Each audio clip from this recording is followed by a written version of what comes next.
How you doing? Bobby Dirkens here. Thank you so much for joining me for my preview of the 2019 Texas A&M Aggies.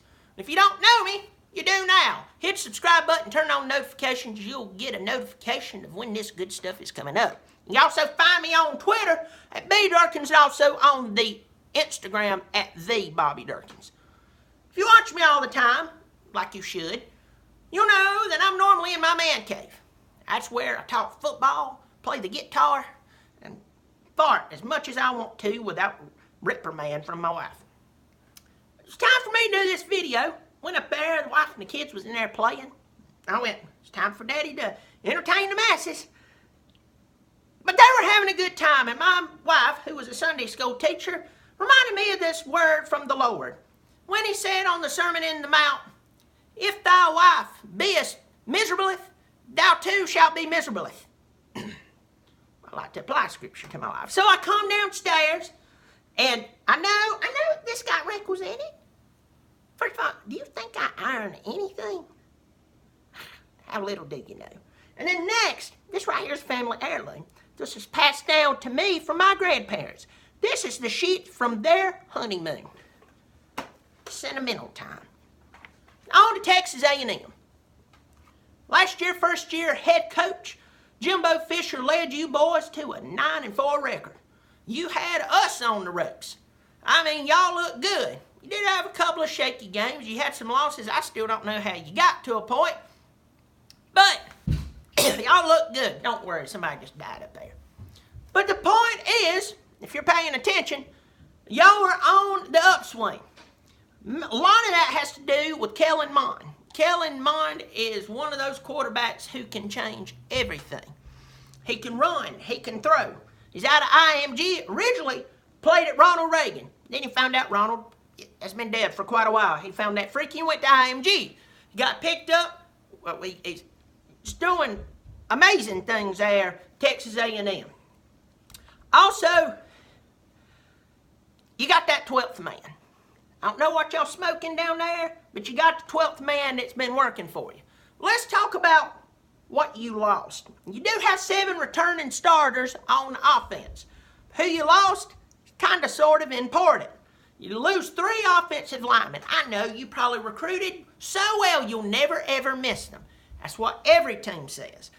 Until the season starts and you begin to miss them. I mean, of course, he's got to have time. He's got to have time to be able to do something, right? So you got to give him time. Next, you lost your starting running back, Travion Williams. Rushed for 1,760 yards. This guy was a machine. A machine, I tell you. You lose him. You also lose Jay Sternberger. Is that his name, Sternberger? Yep, Sternberger. He was a transfer, and good grief, he was your leading receiver. So, though you return a bunch of good people, you lost some good ones. But that you got mine back, he'll keep you in the game, any game. On the defensive side, even more slim.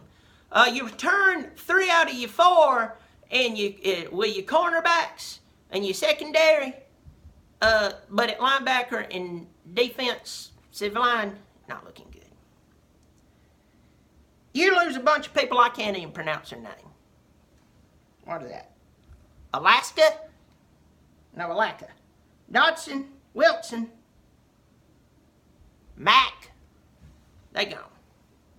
Now, we'll tell you this, bad news for you, dealing with defense, is that you have one of, if not the toughest schedule in the country. This year, you not only get the honor to play in the SEC, you get to play at Clemson, you get to play Alabama at home, you get to play at Georgia and at LSU. Congratulations. So let's jump right into your schedule. I'm going to tell you who I think is going to win your trap games, and just absolutely, I just don't think you can win it. Which for you, I can't say that. Maybe I will. Very first game, Texas State. Are y'all even going to field starters that game? Are you even going to waste your time to field a starter? I wouldn't. So basically you have an off game, all right? They're going to play at Clemson. Now, I'm going to tell you this. People are talking about how Clemson is going to manhandle y'all. I've heard, the lines from Vegas early on. If I can remember right, we had like, double digit open. I don't think so. I believe in my Tigers based off of they're that good. But I believe because y'all are playing nobody, I just don't see Jimbo Fisher even taking the time to put together a game plan for Texas State. He's going to be focusing on Clemson, right? You know I'm right. So I know that y'all are going to come out and you're going to play your butt off. I think it's going to be a really close game. I think that it could be quite dangerous for us. I believe you lose that game. It's in Death Valley. You're having to play the best quarterback in the country. He's not in Tuscaloosa. Tuscaloosa just found that out about, 7 months ago. Country found that out. Now they're back in denial. That's fine. I've got a replay button on that national championship game. Go watch it. And he's got almost all those weapons back. The only one he's missing is Hunter Renfro and a few offensive linemen, or one offensive lineman. So, good luck. The defense, though we lost our defensive line, our guys is not that defensive line from last year, but they're ridiculous. I believe you lose that game. But it's not going to be a blowout. Y'all are playing really good ball. Okay? There we go. So you're 1-1. Next week, you play a guy named Lamar. If he'll put out that cigarette, he might try a little harder. You will beat him. Then you play Auburn. A team that you somehow lost to last year. Get me a sip of water.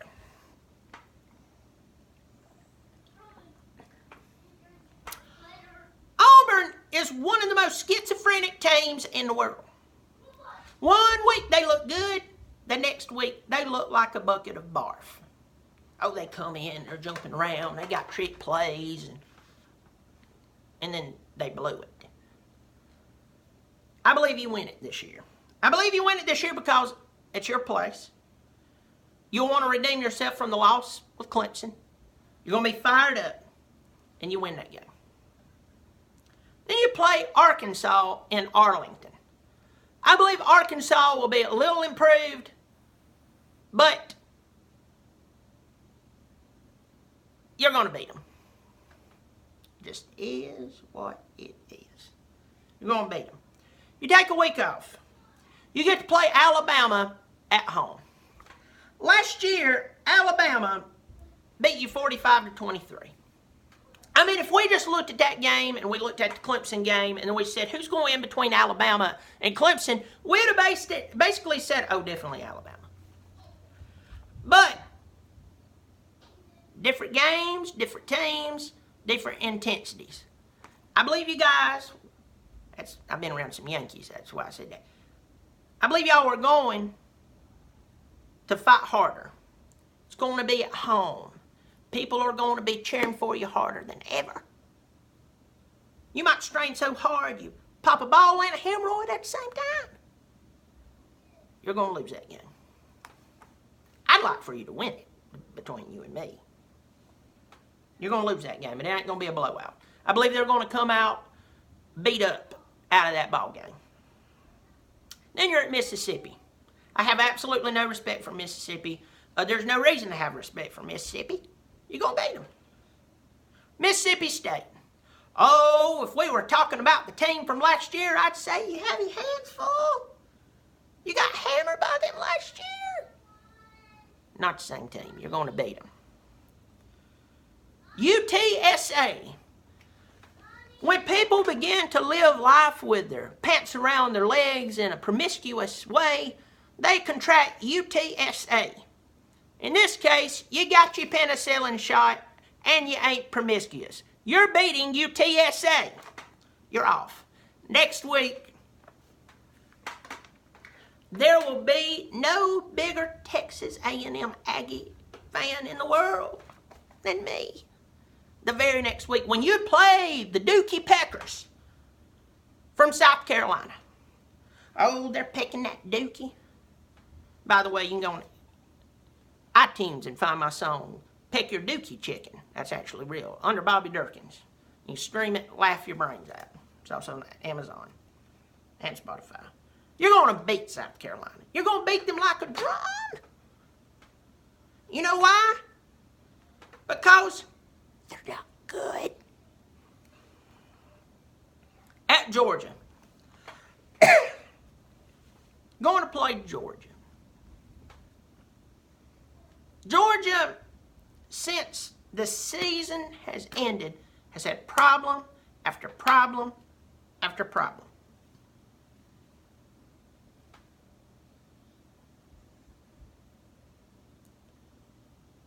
And I'm kind of a toss-up. I can't even remember what I predicted Georgia to do. But I'm telling you, more and more I look at this and I look at y'all.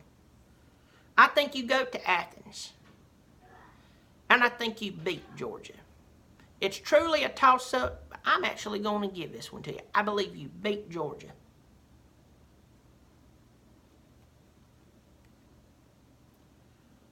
Then you're at LSU. Our good buddy Ed Orgeron. Last year, between the two of you, you scored 146 points in one ball game. It took me a long time to count my toes to figure it out. You went into 7 overtimes. All right?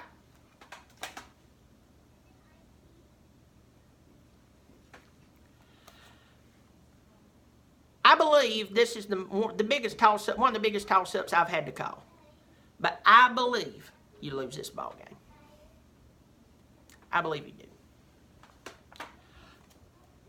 That is the game that I believe is a major toss-up you could definitely take. All right?